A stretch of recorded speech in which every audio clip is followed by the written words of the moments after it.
Good afternoon, sir. I'm Mercy Tabaton, BS Cream 2A. So, dito tayo upang i-discuss ang different of English rules and French rules.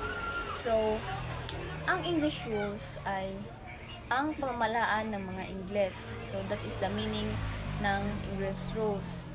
So, ang English rules ay tumutukoy sa panahon kung kailangan sinasakop at pinamahalaan ng England. So, ang pinakauna is ang England ang nakaunang nag-invento sa English rules. So, ang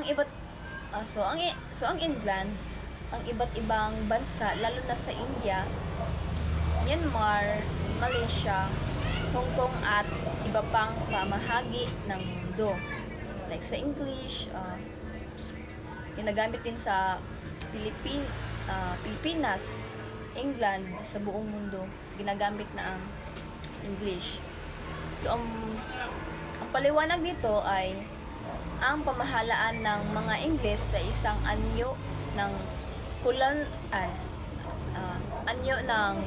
kolonyalismo, kinuha ng England ang control sa ibang bansa upang palawakin ang kanilang kapangyarihan.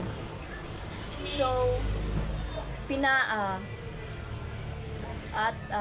makinabang sa likas na yaman.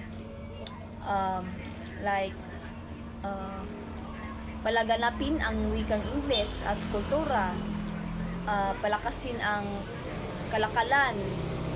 So, ang mayroon tayong mga katangian ng English rules. So, ang katangian ng English rule, ang pamahalaan ay kontrolado ng mga Ingles. Ginagamit wikang Ingles sa edukasyon at pamahalaan.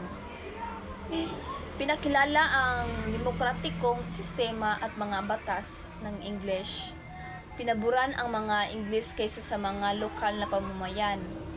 So, ang epekto ng positibo ay pagpapakilala ng modernong edukasyon, pangulad ng kalakalan at transportasyon, at pagkalat ng wikang English. So, ang English rules is panahon ng pamamahala ng mga France. So, ang French rules ay tumutukoy sa panahon kung kailan sila sakop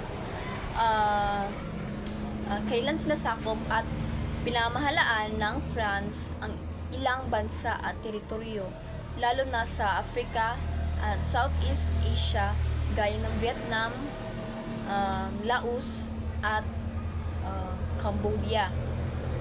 So, ang paliwanag dito ay ang pamahalaan ng mga France ay isang uri ng kolonyalismo.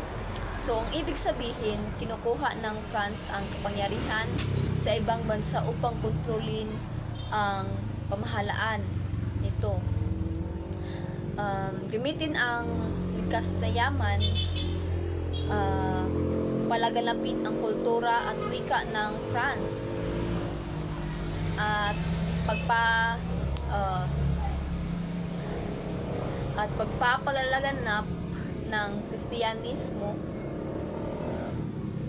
nito.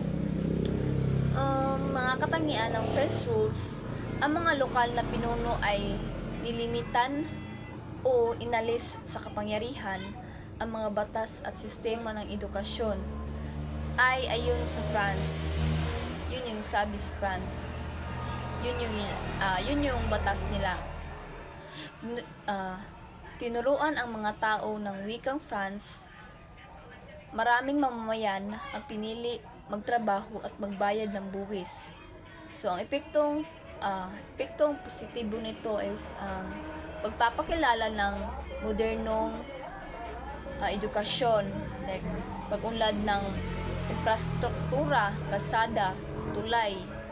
So, ang negatibo nito ay pagkawala ng kalayaan ng mga mamayan, pag-abuso at diskriminasyon, paghirap ng mga lokal na tao. Kung gusto, at yun lang, thank you.